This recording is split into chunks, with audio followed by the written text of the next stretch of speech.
Hello दोस्तों, आपका स्वागत है एक और बेहतरीन वीडियो में। तो आज का हमारा टॉपिक है क्लास 12 केमिस्ट्री चैप्टर 4 रासायनिक बल गतिकी में से इम्पोर्टेंट टॉपिक जो है बोर्ड परीक्षा में हमेशा आने की संभावना रहती है और आता भी है। तो ये इसका क्या टॉपिक है, देखिए रासायनिक अभिक्रिया के वेग को प्रभावित करने वाले कारक। ये हमारे 5 नंबर का क्वेश्चन में आता है। देखिए आंसर थोड़ा लॉन्ग हो जाएगा, कोई बात नहीं, वीडियो में बने रहिए। देखिए क्या कह रहा है, रासायनिक अभिक्रिया के वेग को प्रभावित करने वाले कारक। जो रासायनिक अभिक्रिया होती है उसके वेग को प्रभावित करते हैं। वेग जो कारक, वो कौन से कारक है जो वेग को घटाते हैं या बढ़ाते हैं या क्या करते हैं, उसको प्रभावित करते हैं, मतलब उसमें कोई अंतर लादे ही प्रभावित करना होता है।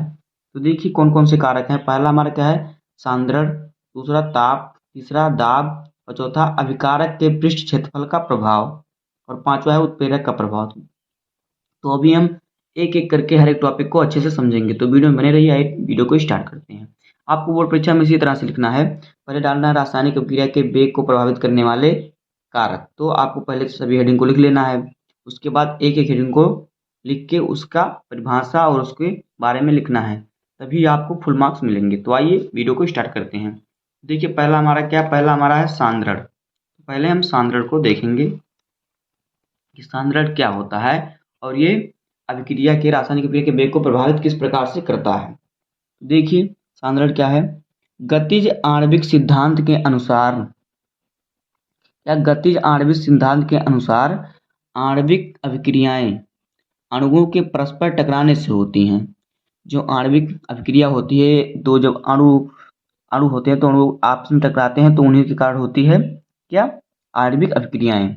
तो क्या है, अभिकारक का सांद्रण बढ़ने से अणुओं की संख्या में वृद्धि होती है। जब अभिकारक का सांद्रण बढ़ेगा तो अणुओं की संख्या में वृद्धि होगी, जिसके फलस्वरूप इकाई समय में अणुओं के आपस में टकराने की संभावना बढ़ने से अभिक्रिया का वेग भी बढ़ जाता है। जब सांद्रण बढ़ेगा तो अणुओं की संख्या में वृद्धि होगी, तो अणु अधिक एक दूसरे से टकराएंगे। तो जब अणु एक दूसरे से अधिक बार टकराएंगे तो उस अभिक्रिया का वेग भी बढ़ जाएगा, क्योंकि अणुओं के टकराने से ही अभिक्रिया का वेग बढ़ता है। तो सांद्रण तो आपने समझ ही लिया होगा। अब आइए देखते हैं ताप। ताप का हमारे रासायनिक अभिक्रिया के वेग पर क्या प्रभाव पड़ता है। तो देखिए ताप की वृद्धि से सक्रिय अणुओं तथा प्रभावकारी टक्करों की संख्या में वृद्धि होती है। तो ताप की वृद्धि आप करेंगे तो सक्रिय अणु, जो अणु कार्य करते हैं, उनकी सक्रिय अणुओं तथा प्रभावकारी टक्करों की संख्या में वृद्धि होगी। तो जब अणुओं की संख्या में वृद्धि होगी तो वो टक्करों की संख्या में भी वृद्धि होगी, जिससे अभिक्रिया का वेग बढ़ जाता है। तो आपको इसी तरह से लिखना है कि ताप बढ़ने से अणुओं की सक्रियता में वृद्धि होगी, जिससे अणु की संख्या में वृद्धि होगी, और अणु की संख्या में वृद्धि होगी तो अणु अधिक बार टकराएंगे, जिससे अभिक्रिया का वेग भी बढ़ जाएगा। आइए देखते हैं हम दाब। देखिए दाब हमारा क्या रासायनिक अभिक्रिया पे क्या प्रभाव डालता है। देखिए दाब बढ़ने से गैसीय अणु निकट आ जाते हैं। दाब जो प्रेशर होता है, दाब किसी भी चीज को जब आप, जैसे मान लीजिए आपने आपने हवा को ट्यूब में भरा, तो हवा खुले में थी ना, तो जब आपने उसको भरा ये पंप से, तो वो ट्यूब में चली गई, तो उस पर चारों तरफ से दाब लग रहा है। तो जब दाब लगेगा तो उसके अणु इकट्ठा हो जाएंगे। देखिए वही कह रहा है कि दाब बढ़ने से गैसीय अणु निकट आ जाते हैं, तो अणु निकट पास आ जाते हैं, जिसके फलस्वरूप उनके परस्पर टकराने की संभावना बढ़ जाती है, तो अर्थात वेग बढ़ जाता है। तो जब प्रेशर तक लगेगा किसी चीज पर, जैसे कि मान लीजिए कि आपने ट्यूब में हवा भरा, उस पर प्रेशर लगाया, हवा भरा, उसके बाद जब उसमें हवा जो है वो उसके वायु के अणु जो है पास पास आ जाएंगे, तो उनके अणुओं के टकराने की संभावना बढ़ जाएगी, जिससे अभिक्रिया का वेग भी बढ़ जाता है। तो इसका कहने का मतलब यही है। तो अब आइए देखते हैं हम चौथा नंबर क्या है, अभिकारकों के पृष्ठ क्षेत्रफल का प्रभाव। अभिकारकों के पृष्ठ क्षेत्र, जो अभिकारक का क्षेत्रफल होता है, वो अभिक्रिया के वेग पर क्या प्रभाव डालता है। तो देखिए क्या है, अभिकारक पदार्थ की भौतिक अवस्था का प्रभाव विषमांग अभिक्रिया पर पड़ता है, अर्थात पृष्ठ क्षेत्र बढ़ने से अभिक्रिया का वेग बढ़ जाता है। जब किसी भी चीज का पृष्ठ क्षेत्रफल बढ़ेगा तो अभिक्रिया का वेग भी बढ़ जाएगा। जैसे कि लिखा मैंने, उदाहरण देख लीजिए, लकड़ी के लट्ठे की तुलना में लकड़ी का बुरादा तेजी से जलता है। मान लीजिए कि लकड़ी का कोई एक टुकड़ा है छोटा सा, तो लकड़ी का टुकड़ा जब आप जलाएंगे तो उसको जलने में जितना समय लगेगा, अगर आप उसी लकड़ी के टुकड़े को बुरादे में बदल देंगे तो उसका जो क्षेत्रफल है बढ़ जाएगा। पहले वो छोटे टुकड़े में रहेगा तो उसके अणु पास पास होंगे, तो ठोस अवस्था में है तो उसके अणु पास पास हैं, तो क्या कह रहा है, वो जल्दी से नहीं जलेगा।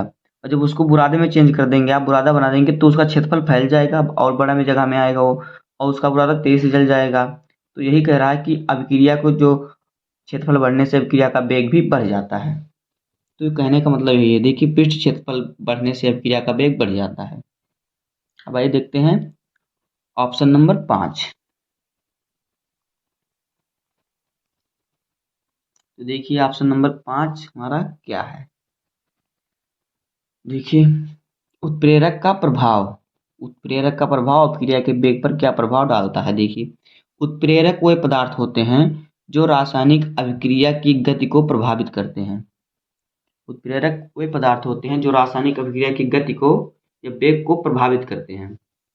इसकी उपस्थिति में अभिक्रिया का वेग बढ़ जाता है।